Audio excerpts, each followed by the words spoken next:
믿음은 순간적인 의탁이 아니라 살아있는 관계라. 순간적인 의탁이라는 말은 우리가 무슨 급한 일이 있으면, 답답한 일이 있으면 순간적으로 하나님을 찾고 신을 찾고 순간적으로 의지하는 것을 믿음이라고 하지 않아요. 여러분, 사람을 죽이고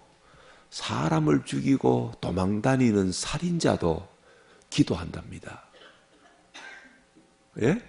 사람을 죽이고 도망다니는 살인자도 기도해요. 무슨 기도 드릴까요? 하나님이시여 잡히지만 않게 해주옵소서. 예. 이런 것을 믿음이라고 할 수 있어요? 아니에요. 어제 말씀드렸지만 믿음은 마치 부부관계와 같아요.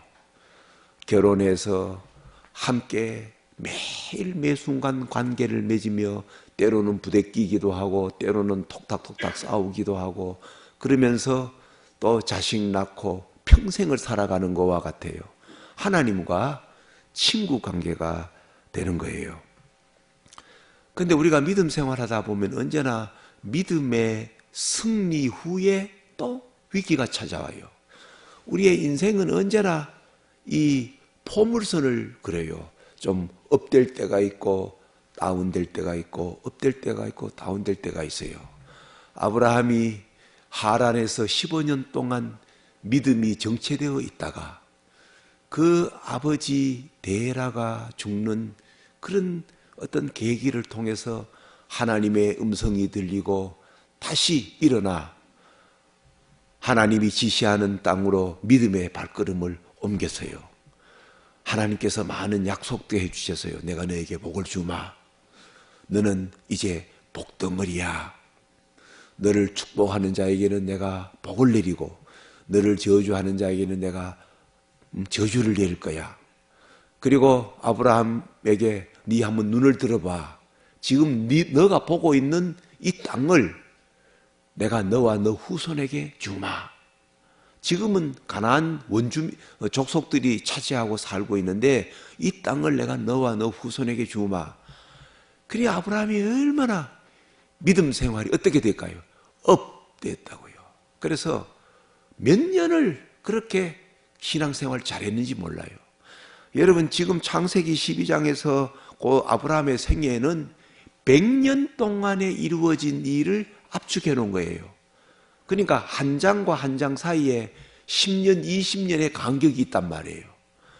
그래서 아브라함이 가나안 땅에 들어가서 그렇게 신앙이 업되어서 하나님의 약속을 믿고 가는 곳곳마다 제단을 쌓고 신앙생활 했어요. 지금 아마 그런 신앙생활을 하는 분들도 여기에 많이 계실 거예요. 하나님의 약속을 믿고 그렇게 가는 곳곳마다 제단을 쌓고 신앙생활 아브라함이 잘했습니다.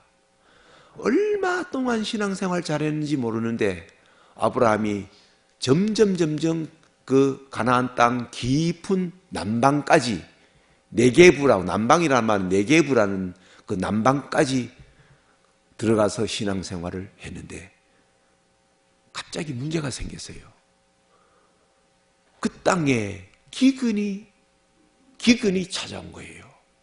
당장 먹을 양식이 없어졌어요. 지독한 가뭄이 들고 흉년이 들고 해서 아브라함이 당장 생활이 어렵게 됐다고요. 사도행전 7장에 보면 하나님께서 아브라함에게 발붙일 만큼의 땅도 주지 않으셨다.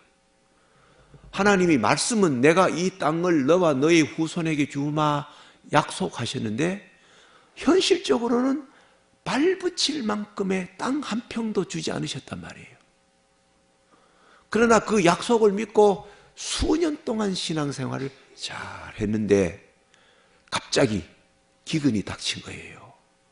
기근이 닥쳤어요. 신앙의 승리 후에 위기가 왔단 말이에요. 아마 여러분 중에도 신앙생활 잘 하다가 인생의 기근을 만난 분이 계실 겁니다. 경제적인 문제나 가정의 문제나 자녀에게 하여튼 뜻하지 않는 그런 일들을 만나게 되었습니다. 오늘 성경에 보면 10절을 보세요. 그 땅에 뭐가 들었어요? 기근이 들었으므로. 또 끝에 보면 이는 그 땅에 기근이 심하였다. 여러분, 우리가 적당하게 어려운 일을 당하고 적당하게 시험을 당하면 우리가 하나님 더 굳게 의지하라고 이런 시험을 주시는구나 하고 더 열심히 기도하고 하는데 엄청난 위기, 엄청난 시험, 엄청난 환난을 당하면 기도할 힘도 안 생겨요. 기근이 적당하게 온 것이 아니에요. 기근이 너무너무 심했어요. 그런데 왜 아브라함이 가는 곳에 기근이 있었어요? 성경에는 그 이유를 한마디도 기록하고 있지 않아요. 왜? 여러분 신앙생활 잘 하는데 여러분의 가정에나 여러분의 신체에나 여러분의 일터에나 사업에 왜 기근이 찾아옵니까? 그 이유를 성경은 설명하지 않아요. 중요한 것은 뭐가 있다요? 뭐가 있어요? 기근이 있다 하는 사실이 중요해요. 이 세상에는 언제나 기근이 있다는 사실이에요. 하나님이 에덴 동산을 창조하시고 거기에 온갖 것을 다 창조하시고 그리고 아담과 하와를 창조하셔서 에덴 동산에 살게 하시는데 그 하나님이 창조하신 에덴 동산에 뱀이 있었다 하는 사실이에요. 뱀이. 왜 뱀이 있나? 묻지 마세요. 있다는 사실이에요. 저와 여러분이 살고 있는 이 세상, 우리의 삶에도 기근이 있습니다. 기근이 있어요. 그 기근이 왜 찾아오느냐? 여러 가지 이유가 있을 수 있어요.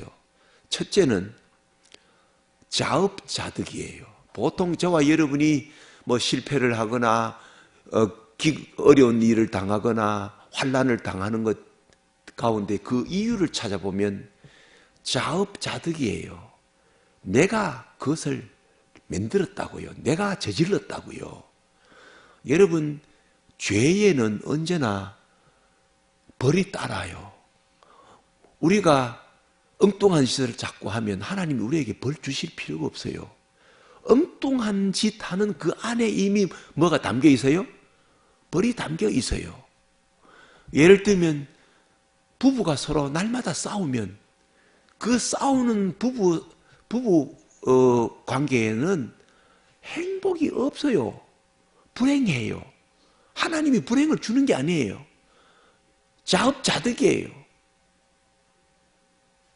우리가 엉뚱한 짓 하고 우리가 못된 짓 하면 우리의 삶에 기근이 찾아와요. 하나님이 주실 필요 없어요. 그래서 우리가 보통 말하는 이 벌이라고 하는 거 있잖아요. 그거는 하나님이 벌 줬다. 하나님 벌 주지 않아요.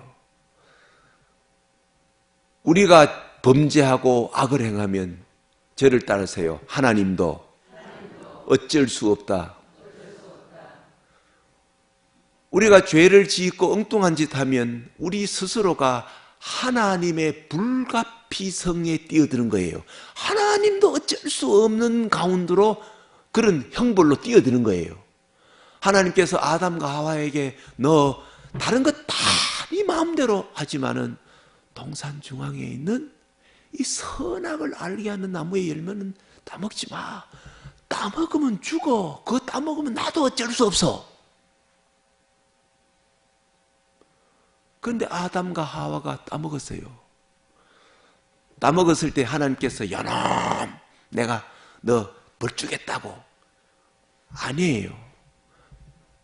여러분 아담과 하와가 하나님이 따먹지 말라고 하는 선악과를 따먹었을 때 막 하나님은 가슴을 쳤을 거예요. 하나님은 엉엉 울었을 거예요. 너 그거 따먹으면 나도 어쩔 수 없어 너. 그래서 따먹었어요. 따먹고 난 후에 아담과 하와가 따먹는 순간 눈이 밝아지고 그리고 양심의 가책을 받고 부끄럽고 그렇게 해서 숲속에 숨잖아요. 그때 하나님이 아담을 찾아오셔요. 아담아, 아담아 찾아오실 때 어떻게 찾아오셨을까요? 내가 연극을 한다고 연극 잘못하지만 하나님이 눈을 황소눈같이 뜨고는 어금니 부득부득 갈면서 아담 너 이놈 너 어디 있나? 그렇게 아담을 찾았을까요? 여러분 성경을 읽을 때 그런 걸 상상해서 성경을 읽으면 성경을 100% 잘못 읽은 거예요. 반대로 아담은 그냥 자기가 선악과를 따먹고 빨가벗은 거 알고 수치를 알고 그렇게 해서 무화과 나무 잎을 가지고 옷을 만들어 입고 있는데 나무 잎 가지고 옷을 만들어 입어봐야 어떻게 되겠어요?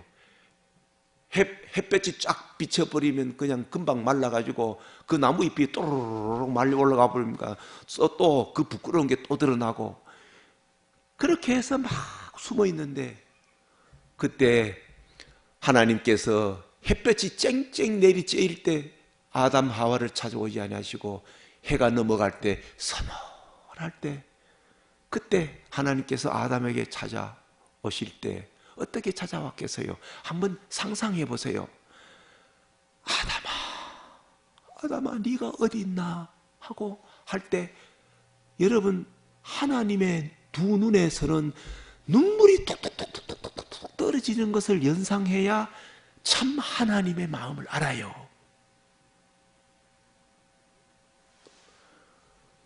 우리가 하나님의 뜻을 거역하고 그리고 엉뚱한 짓 하면 하나님도 불행한 것을 어쩔 수 없어요. 자업자득이에요. 뿐만 아니라 우리가 당하는 어려움이나 이런 환난이나 실패는 내가 잘못해서 내가 만들어낸 것도 있지만 어떤 것은 단체 기합으로 받는 것도 있어요. 단체 기합. 나는 잘못한 게 없는데 내 남편이 엉뚱한 짓 했어요. 그러면 우리가 한 가족이에요. 한 단체예요. 나는 잘못하지 않아도 내 남편이나 내 아내나 내 자식이 엉뚱한 짓 하면 내가 같이 고통을 겪어요. 일종의 단체 기합 비슷해요.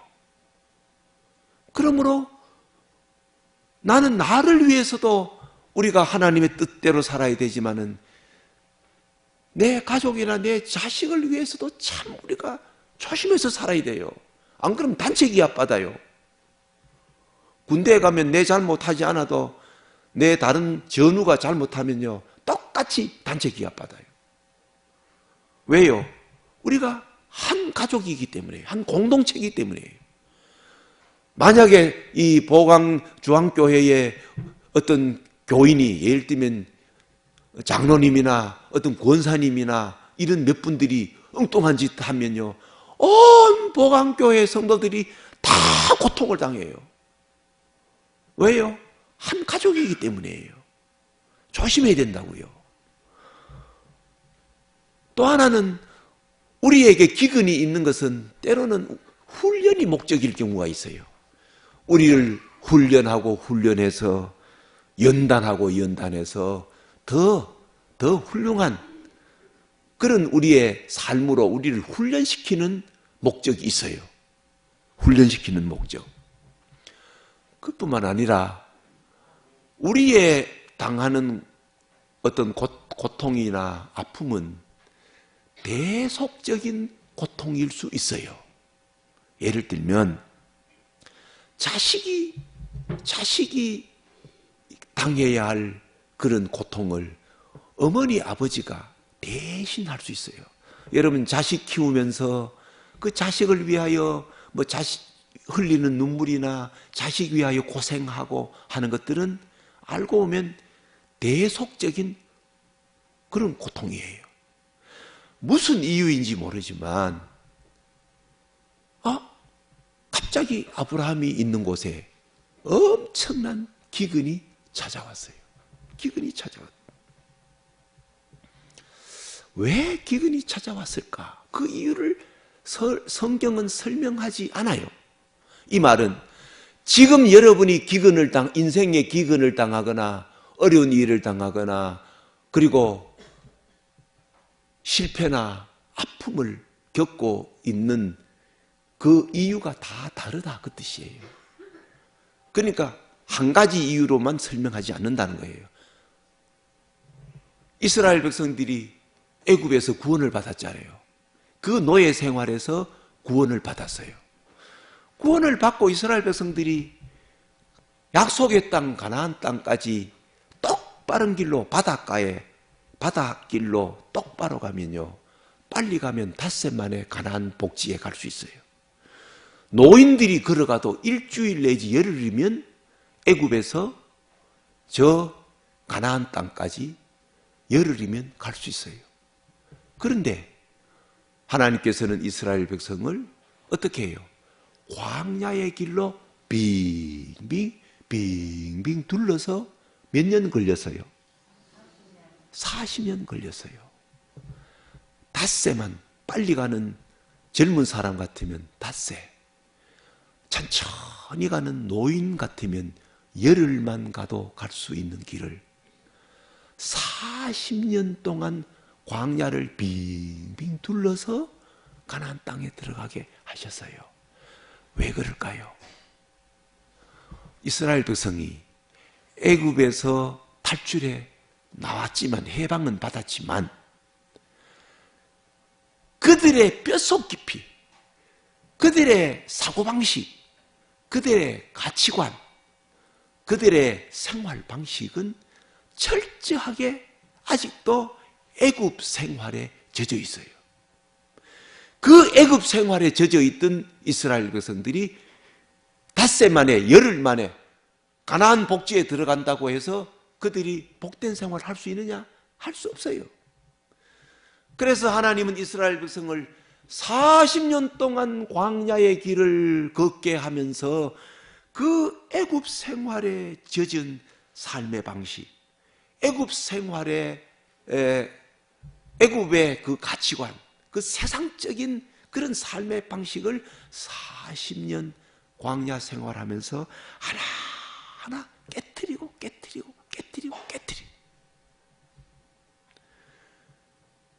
그 40년의 광야 생활하면서 그렇게 강했던 인간의 자아나 인간의 고집이 깨어지고 애굽에서 살 때는 삶의 우선순위가 그냥 이 세상의 것들이 삶의 우선순위였는데, 이제 40년 동안 광야 생활하면서 삶의 우선순위가 첫 번째가 내가 아니고, 삶의 우선순위 첫 번째가 돈이 아니고, 삶의 우선순위 첫 번째가 자식이 아니고, 삶의 우선순위가 하나님이 되도록 그렇게 40년 동안 하나님께서 광야의 길로 이끌어 가시는 거예요. 뿐만 아니라 하나님은 막연한 분이 아니라 구체적으로 하나님은 우리를 도우시고 입히시고 먹이시는 하나님이라는 것을 광야 40년의 생활을 통해서 이스라엘 백성들이 깨닫게 되는 거예요. 배우게 되는 거예요. 혹시 여러분 지금 인생의 기근을 만나셨습니까? 힘들어요? 지금 너무너무 괴로운 일들이 있습니까? 세상에 젖어 있고 세상의 가치관, 이 세상적인 방법을 따라 사는 그런 삶에 익숙해 있는 내 삶의 방식을 지금 깨트리고 계십니다. 지금 그것이 깨어지는 기간이에요. 그래야 우리가 만나는 인생의 기근이 축복이 돼요. 뿐만 아니라 그런 것을 통해서 너무너무 강했던 내 자아가 깨어지는 시간이에요. 그리고 여러분이 당하는 아픔이나 시련이나 역경이나 실패나 고난이나 이런 고통을 통해서 여러분 삶의 우선순위가 바뀌어야 합니다. 삶의 우선순위 1번이 나도 아니고 내 자식도 아니고, 여러분 자식 때문에 고통당하는 분들은 그것을 통해서 내가 내 자식이 우상이었구나. 내 삶의 우선순위가 내 자식이 아니라 하나님이 삶의 우선순위가 될 수 있는 절호의 기회입니다. 뿐만 아니라 때로는 고난을 당하고 환난을 당하고 어려움을 겪으면서 하나님은 막연한 분이 아니라 구체적으로 나를 먹이시며 입히시는 분이구나. 이스라엘 백성들이 광야 40년 사는 동안에 조금 얼마 지나지 않아서 애굽에서 탈출할 때 가지고 갔던 양식 다 떨어졌어요. 먹을 것이 없었어요. 그런 것을 통해서 하나님께서 매일 아침 만나를 내려주셔서 매일 아침 그 만나를 거두어서 먹어요. 하나님은 구체적으로 나를 먹이시는 분이시고 나를 돌보시는 분이시구나. 광야에 물이 하나도 없어요. 마실 물이 없어요. 하나님은 바위를 깨트려서 그 바위에서 계속 물이 나오게 하셨어요. 이스라엘 백성들은 그 물이 나오는 그 바위 덩어리를 옮겨 다닐 때마다 그 바위를 가지고 다녔다고 그랬대요. 구체적으로 물을 먹여주시고 구체적으로 매일매일 만나를 먹여주시고, 광야에는 길이 없어요. 그 길이 없는 광야에 낮에는 언제나 구름기둥, 밤에는 언제나 불기둥을 통해서 구체적으로 먹이시고 입히시는 하나님임을 깨닫게 해주셔서요. 여러분 지금 인생의 어려움을 당하거나 기근을 당한 여러분들은 그것을 계기로 세상에 젖어 있고 이 세상 가치관, 세상의 삶의 방식에서 그런 방식이 깨어지고 하나님의 방식으로 바뀌어지고, 삶의 우선순위가 나도 아니고 돈도 아니고 이 세상에 그 무엇이 아니라 하나님이 내 삶의 우선순위 첫 번째가 되는 그런 기회가 되고, 그리고 또 하나, 하나님은 막연한 분이 아니다. 여러분이 어려운 일을 당하고 막 환난을 당하고 역경을 당할 때 그때는 진짜 하나님이 구체적으로 순간순간 나를 도와주시고 먹이시고 입히시는 하나님 것을 깨닫게 되는 거예요. 그래서 신비예요, 신비. 고난과 인생의 삶의 아픔 이런 것들은 우리의 삶의 신비예요. 설명할 수 없어요. 고난과 역경 그 자체는 우리의 삶에 많은 어려움을 주지만 그러나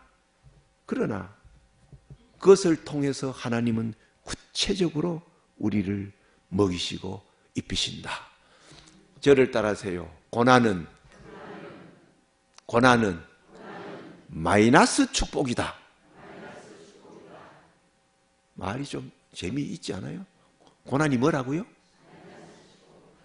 여러분 고난을 당하거나 시험을 당하거나 몸이 아프거나 뭐 어려운 일들이 생기면 분명히 마이너스예요. 마이너스. 경제적으로 마이너스, 시간적으로 마이너스. 마이너스가 많아요. 그런데 뭐래요? 축복이에요. 축복. 저를 따라서요. 고난은 검은 옷을 입고 찾아온 천사다. 천사는 보통 무슨 옷 입고 찾아와야? 흰 옷 입고 찾아온다고 생각하지요. 고난은요, 검은 옷을 입고 찾아오는 천사예요.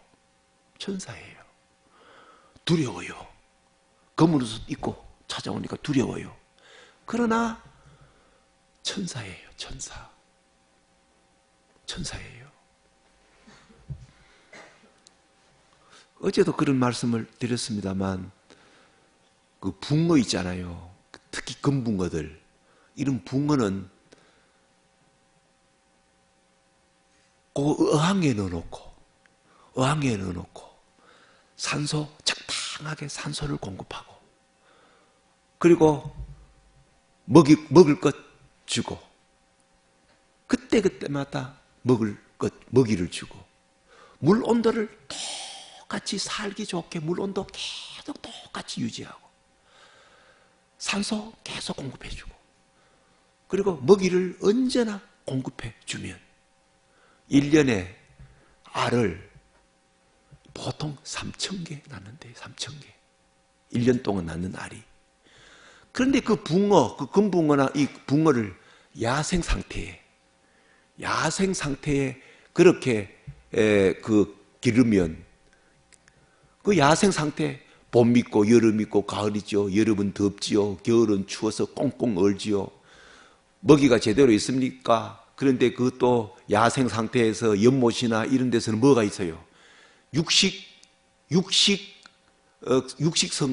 그 물고기가 있어요. 여러분 그 쏘가리 같은 거, 메기 같은 거 이런 고기는 육식성 물고기예요. 전부 붕어 잡아 먹어요. 그러니 이 야생 상태에 있는 이 작은 붕어 같은 것들은 물고기는 언제나 위협을 당해요. 자기를 잡아먹으려고 하는 메기나 쏘가리 있지요. 겨울은 너무너무 추워 얼음이 꽁꽁 얼죠. 여름은 더워가지고 또 물 온도가 올라가지요. 먹을 것도 충분하지 않지요. 그런데 그 야생 상태에서는 붕어가 1년 동안 알을 몇 개 낳는 거. 어항에서는 온도 맞춰주고 먹을 것 주고 산소 공급해주면 3,000개 낳는다고 하면 야생 상태에서는 한 100개 낳아야 될 거 아니에요? 아니에요. 야생 상태에서는요, 보통 붕어가 10,000개의 알을 낳는답니다. 이 하나님이 만드신 이 자연의 신비예요. 왜 저와 여러분의 인생에 기근이 찾아옵니까? 알을 많이 낳으라고. 열매를 많이 맺도록 알을 많이 낳으라고. 그런데 아브라함이 그 남방에 이렇게 계속 순례길을 가는데 갑자기 기근이 닥쳤어요. 하나님이 이 땅을 내가 너와 너 후손에게 주겠다 하는데 땅 한 평 아직 주지 않으셔요. 그런데 기근은 찾아왔어요. 이 순간 아브라함은 합리적인 생각을 하기 시작합니다.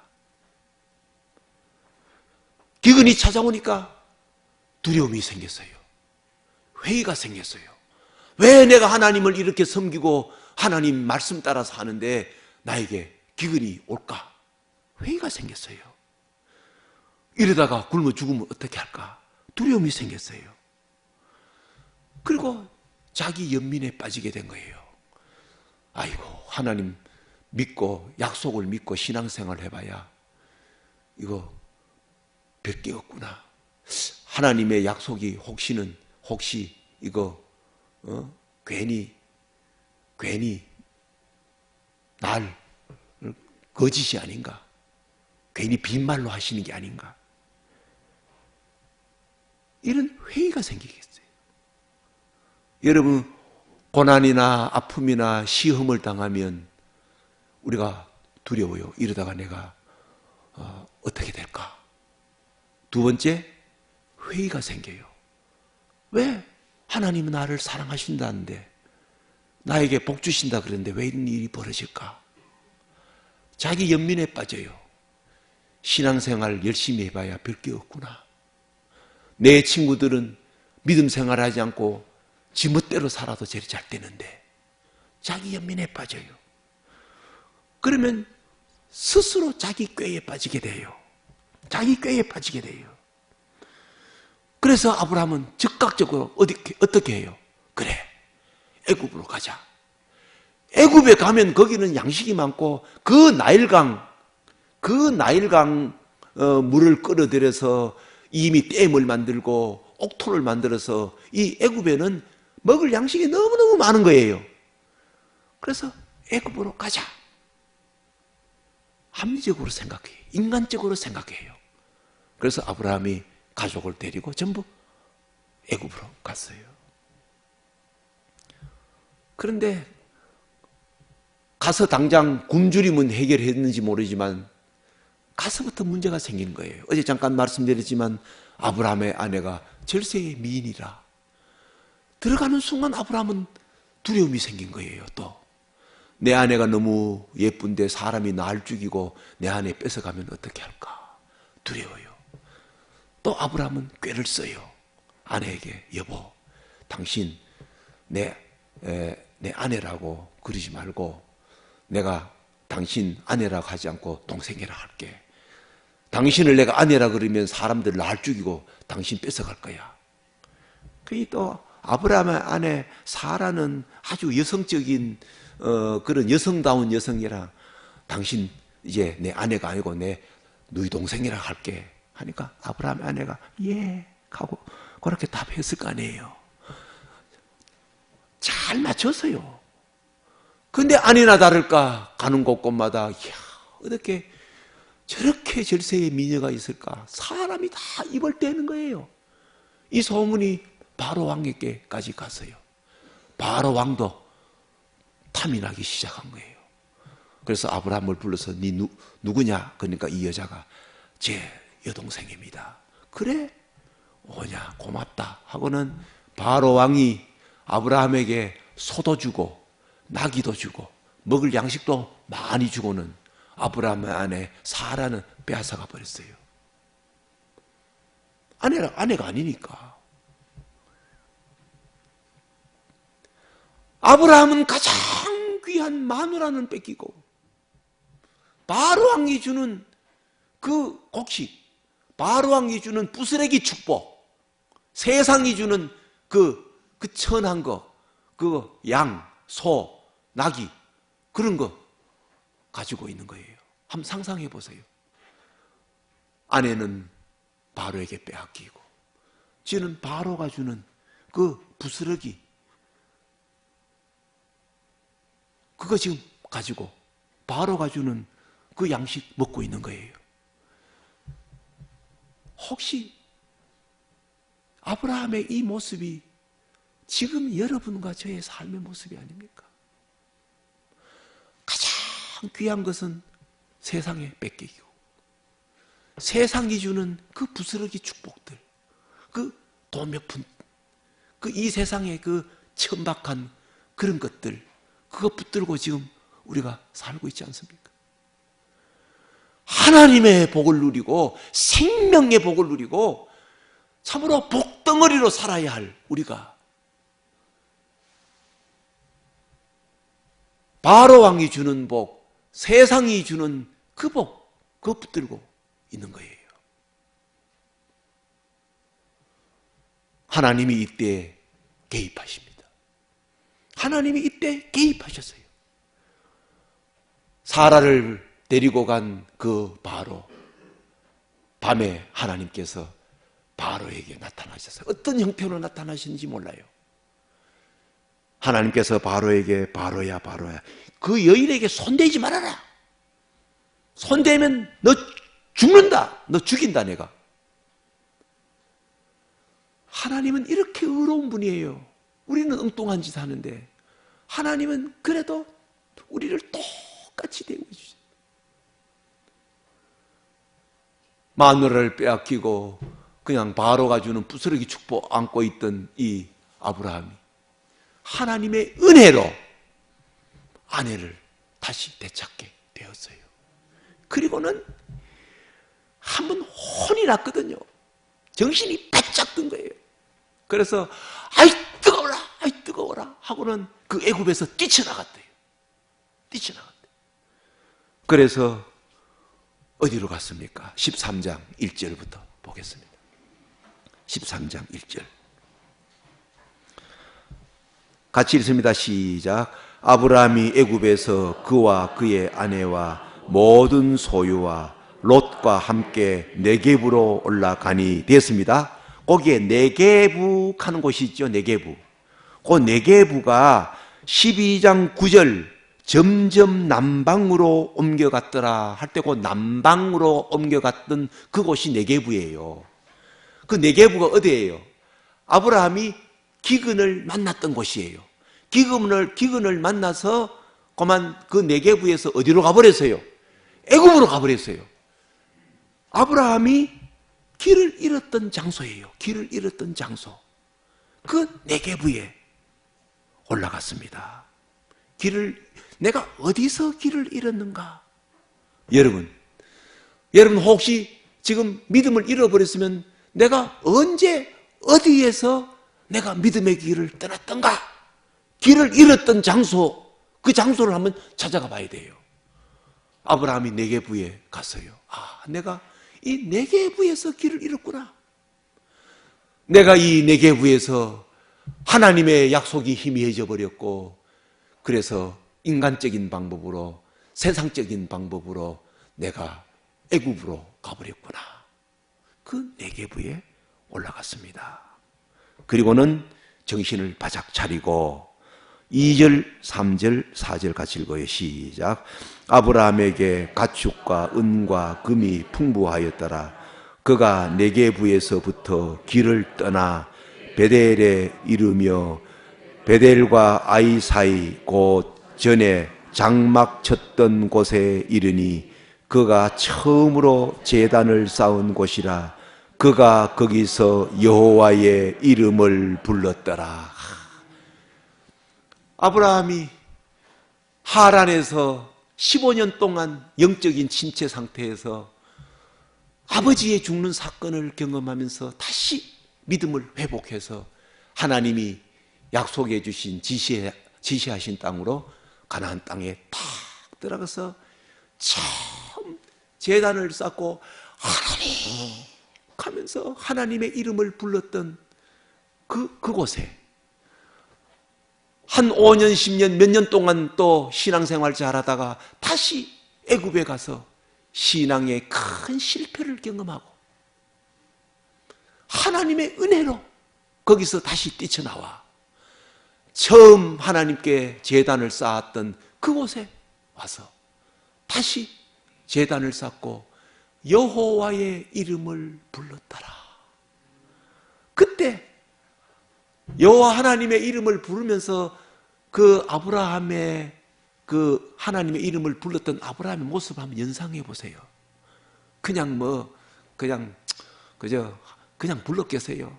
아마 어쩌면은 가슴에서 피를 토하는 것 같은 그런 음성으로 하나님 하면서 하나님의 이름을 불렀더라.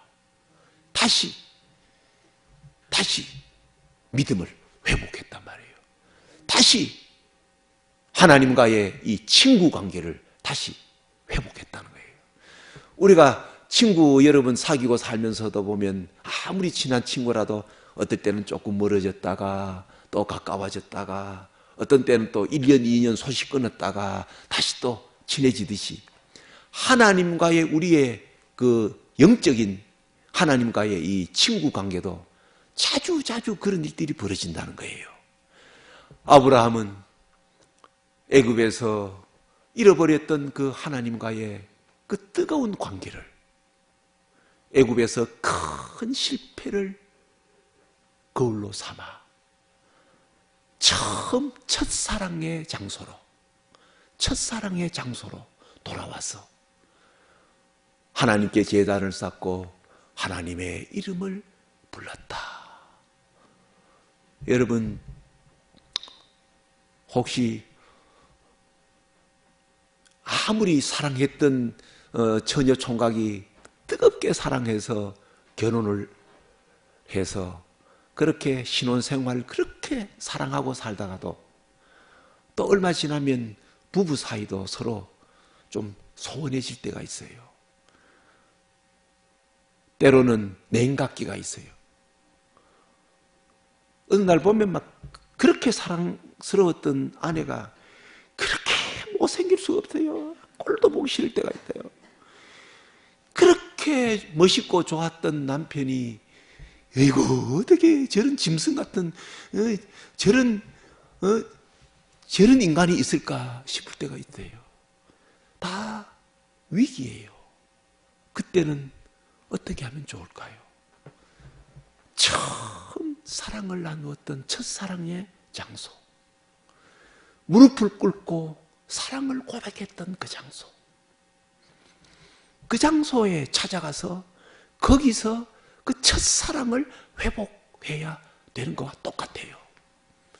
아브라함이 다시 첫사랑을 회복한 거예요. 처음 하나님께 제단을 쌓고 하나님의 이름을 불렀던 그곳에 가서 하나님하고 여호와의 이름을 불렀더라. 여러분, 이번 부흥회가 여러분에게는 그런 첫사랑을 회복하는 그런 기회가 되기를 바랍니다. 그런 축복의 기회가 되기를 바랍니다. 13장 고다음 말씀 보겠습니다. 그런데 우리의 인생의 문제는 끊임없이 일어나요.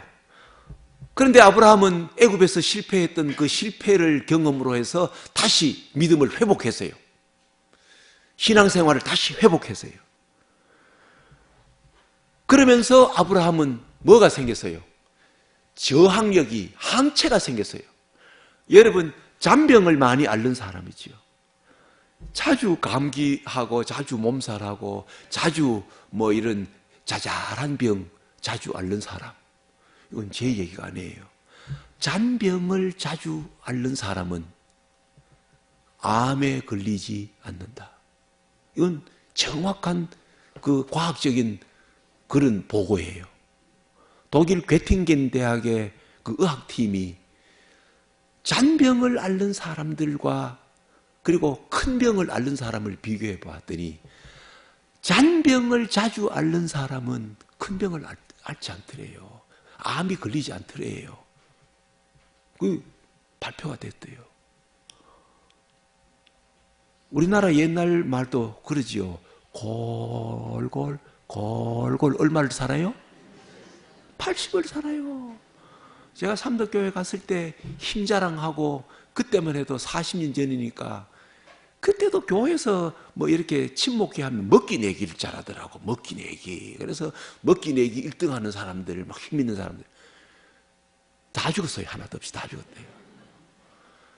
그런데 삼덕교회 가서 제가 임종예배 10번 드린 사람도 있어요. 임종예배. 죽는다고 해서 임종예배 드리고 나면 안 죽어. 또 살아. 약하고 약한데 또 살아. 잔병을 자주 앓다가 보면요. 그 병을 이겨내는 항체가 자꾸 생겨요. 아브라함이 실패 여러 번 했잖아요. 하란에 머물러 있으면서 그가 또 신앙의 침체에 한번 빠졌다가 다시 회복하고 이번에 또 신앙생활하다가 애굽에 또 내려가서 또 애굽의 큰 실패를 경험하고 이런 경험을 하면서 아브라함의 믿음에 면역이 생긴 거예요. 어지간한 어려움이나 시험도 이겨낼 수 있는 힘이 자꾸 생긴 거예요. 여러분, 지난날의 신앙생활에 실패를 너무 아파하지 마세요. 그것을 통해서 이제는 그런 실패에 다시 그런 유혹이나 그런 시험에 다시 실패하지 않는 항체가 생겼다고 그렇게 믿고 하면 지난날의 실패가 감사한 거예요. 그런데 아브라함의 그 삶에 또 위기가 찾아왔어요. 그게 뭐냐 하면 그 13장의 문제예요. 자, 6절을 보세요. 6절. 5절. 아브라함의 일행 롯도 양과 소와 장막이 있었으므로 그 땅이 그들이 동거하기에 넉넉치 못하였으니 이는 그들의 소유가 많아서 동거할 수 없었습니다. 자, 7절을 같이 읽어요. 시작. 그러므로 아브라함의 가축의 목자와 롯의 가축의 목자가 서로 다투고 또 가나안 사람과 브리스 사람도 그 땅에 거주하였더라. 여러분, 문제가 생겼어요. 복을 너무 많이 받아가지고 문제 생겼어요. 하나님께서 아브라함에게도 많은 가축과 소를 주시고 아브라함의 조카 롯에게도 많은 재산을 주었어요. 그런데 아브라함과 아브라함의 조카 롯이 사는 그 공간이 너무 좁은 거예요. 그러다가 보니 아브라함의 종들과 아브라함의 조카 롯의 종들이 자기가 먹이는 소나 이 가축을 먹이는데 그 처지를 놓고 자꾸 싸우는 거예요. 생각해 보세요. 아브라함의 종과 조카 롯의 종이 싸웠어요. 어느 날 아브라함이 보니까 자기 종이 피가 터져가지고 피를 출출 흘리고 나온 거예요. 네 누구한테 맞았노? 하니까 저 주인님의 조카 롯의 종들에게 제가 맞았습니다. 기분 좋을까요? 나쁠까요? 제가 시골 어릴 때 우리 집 수탉 장탉하고 앞집 수탉하고 싸워가지고 우리 집 수탉이 벼슬이 다 뜯기고 피가 질질 흘리면 속이 뒤집어진다고요. 이게 인간이에요. 우리 집 개가 이웃 집 개에게 그냥 싸움에 져가지고 깨갱깨갱하고 막 쫓겨오는 거 보면 속이 뒤집어져요. 이 인간의 마음이에요. 문제가 생긴 거예요. 얼마나 속이 뒤집어지겠어요. 이런 위기가 온 거예요. 그러나 아브라함은 몇 번의 실패를 경험하면서 참으로 그런 위기를 이길 수 있는 항체가 생긴 거예요. 저를 따라하세요. 신앙의 성숙도는 위기 관리 능력이 있느냐 없느냐. 여러분, 교회의 성숙도는요, 그 교회가 참 성숙한 교회냐는 교회가 위기를 만나거나 어려운 시험을 만났을 때 그 위기를 잘 관리해서 넘어가는 사람은 성숙한 교회고, 그런 사람은 성숙한 그리스도인이고, 위기 관리 능력이 없는 사람은 성숙하지 못하다고요. 아브라함은 이제 어느 정도 이 신앙의 항체가 생겼어요. 위기를 이겨낼 수 있는 항체가 생겼어요. 그래서 그 문제를 해결해요. 자, 여러분 교회 생활하면서 여러분 대인관계에 문제가 생깁니다. 교회 안에서 교회 일하다가 같이 봉사하다가 성도들끼리 싸워요. 당회하다가 장로님들끼리도 등지는 경우가 많아요. 우리 한국 사람은 감정적인 동물이에요. 감정이 아주 예민해요. 누가 내가 내놓은 안에 반대를 하면요, 내 의견에 반대하는 것이지 나를 반대하는 건 아닌데도 저놈이 나를 반대하는구나, 전 그렇게 생각해요. 그래서 성도들 간의 대인관계에 문제가 생겨요. 직장의 대인관계에 문제가 생겨요. 가족관계에도 대인관계에 문제가 생겨요. 그런데 아브라함과 아브라함의 조카 롯에게 문제가 생겼는데 조카 롯과 아브라함의 그 종들이 서로 싸우고 대인관계에 문제가 생겼는데 이것을 누가 지켜보느냐? 성경에 보면 그것을 누가 지켜보고 있어요? 가나안 사람과 브리스 사람들이 지금 그걸 보고 있는 거예요. 저 사람들은, 하나님을 믿는다는 저 사람들은 대인관계에 문제가 생기면 어떻게 풀어가는가 보고 있는 거예요. 이때 아브라함이 어떻게 이 문제를 처리합니까? 아브라함은 문제의 원인을 찾았습니다. 왜 내 종과 내 조카의 종들이 싸울까? 문제의 원인을 찾아봤어요. 여러분, 대인관계의 문제, 부부관계의 문제, 부모 자식 간의 문제가 생기면 감정적으로 접근하지 마시고 문제의 원인이 뭔가를 찾아야 돼요. 이게 성숙한 사람이에요. 문제의 원인을 찾아보니까 원인이 뭐예요? 좁은 공간에 양들이 너무 많다는, 복을 너무 많이 받았다는 거예요. 이게 문제의 원인이에요. 두 번째, 아브라함은 이 문제를 감정적으로 처리하지 않았어요. 어떻게 내가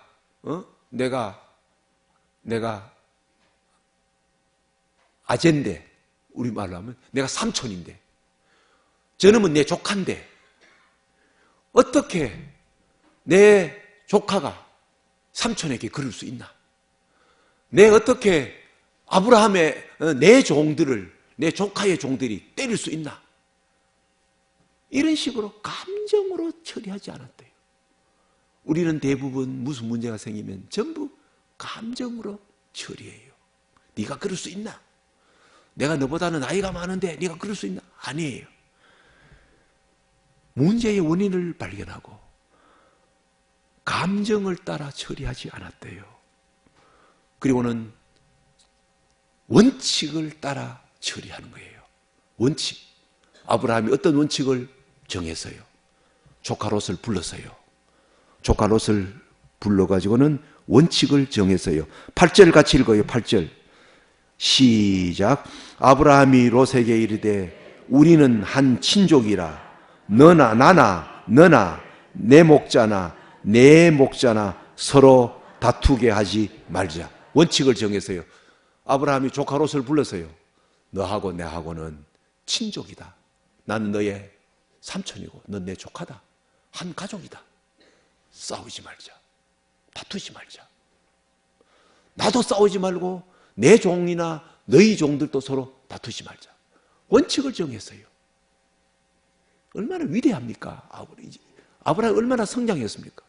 너나 나나 내 종이나 너 종이나 다투지 말자. 다투지 말자. 원칙을 정했습니다. 우리는 한 고륙이다. 다투지 말자.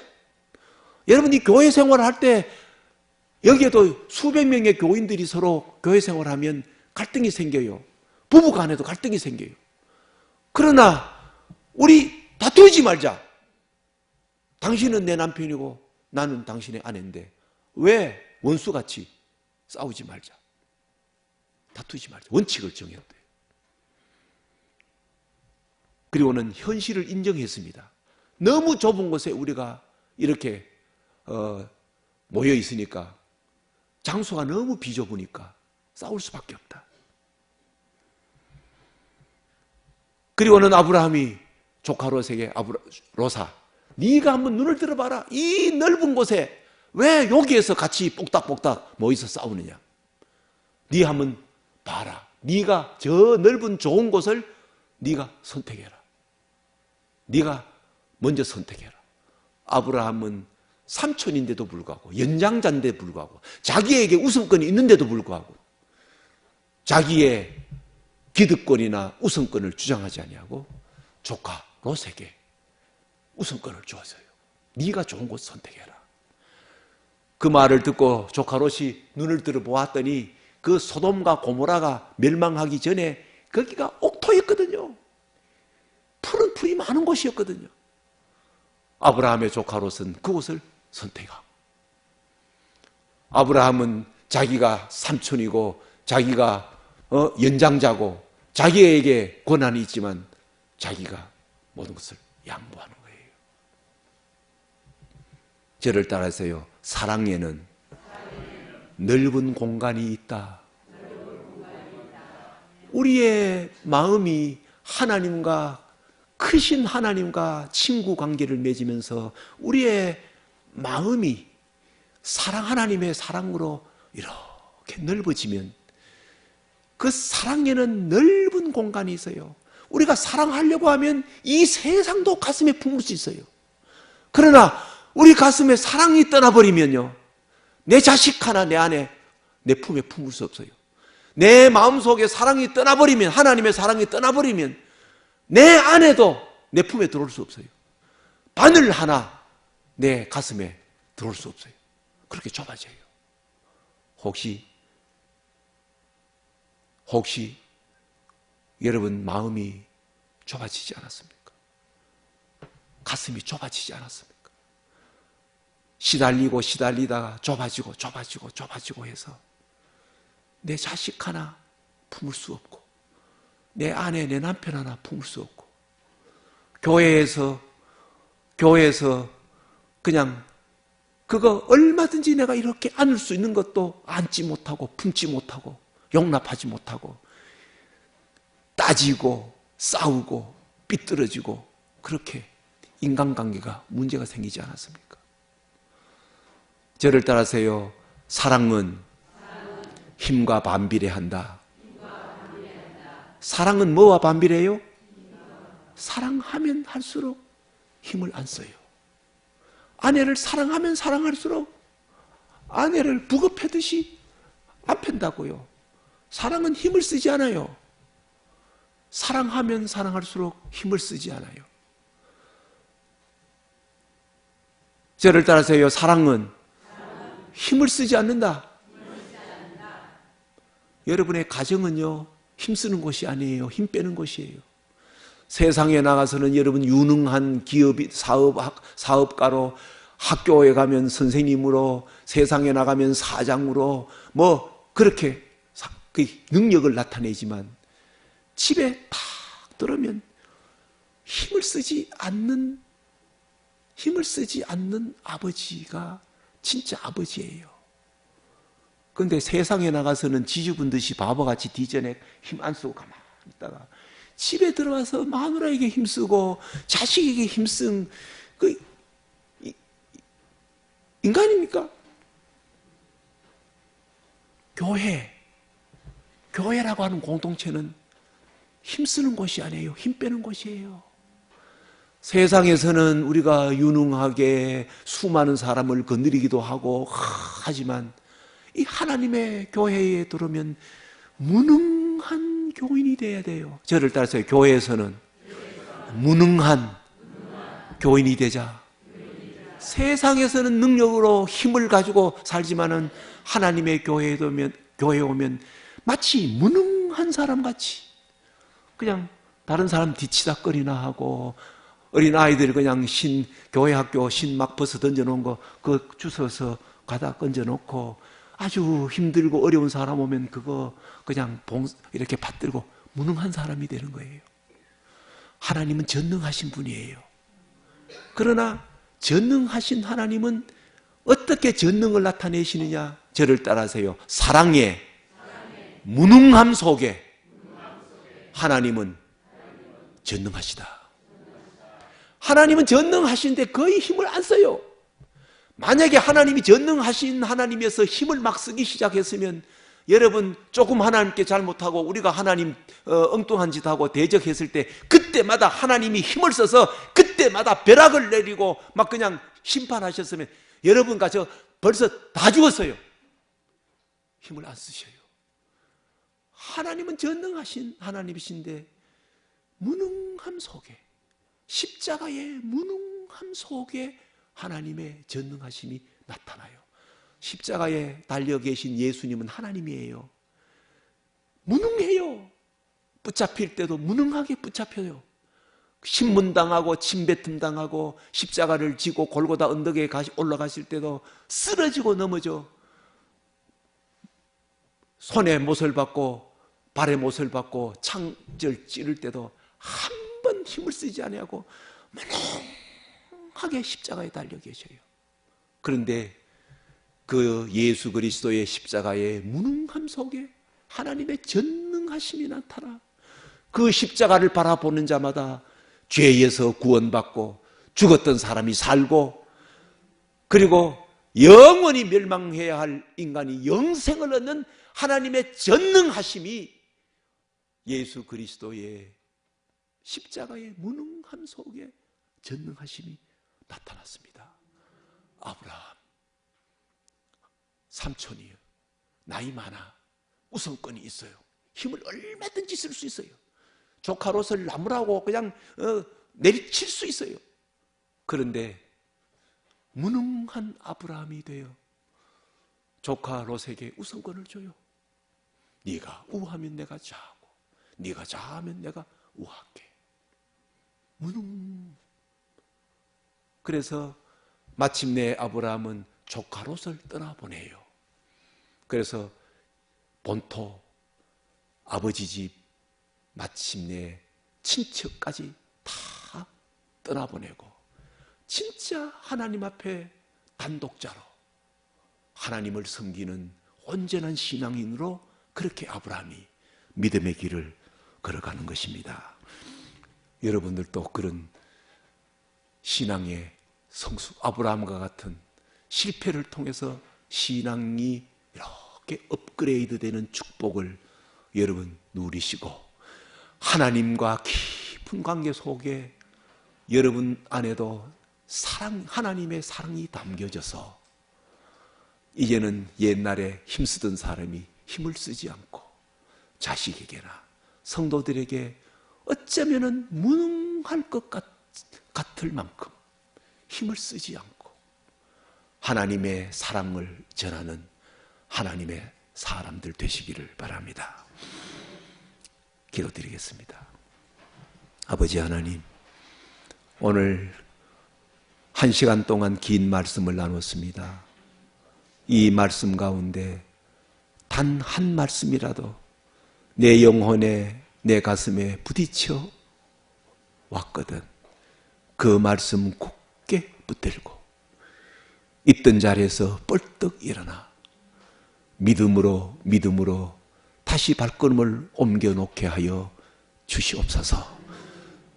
기근을 만나고 인생의 시련을 만났을 때 인간적인 꾀에 빠지지 않게 해주시고 더욱 굳게 주님 의지하고 주님의 뜻을 따라 세상에 젖어있던 내 삶의 방식이 깨어지게 하시고 삶의 우선순위가 하나님께로 바뀌게 해주시고 하나님은 구체적으로 나를 도우시고 입히시고 먹이시는 하나님인 것을 체험하는 축복의 기회 되게 하여 주시옵소서. 대인관계, 가족관계, 성도들 간의 관계에도 이제 우리가 하나님과 깊은 관계 속에 하나님의 사랑이 우리의 가슴에 쌓여 우리도 얼마든지 너그러울 수 있게 해 주옵소서. 힘이 있지만 힘을 함부로 쓰지 아니하는 하나님의 사람, 하나님을 닮은 사람 되게 해 주옵소서. 예수님 이름으로 기도드립니다. 아멘.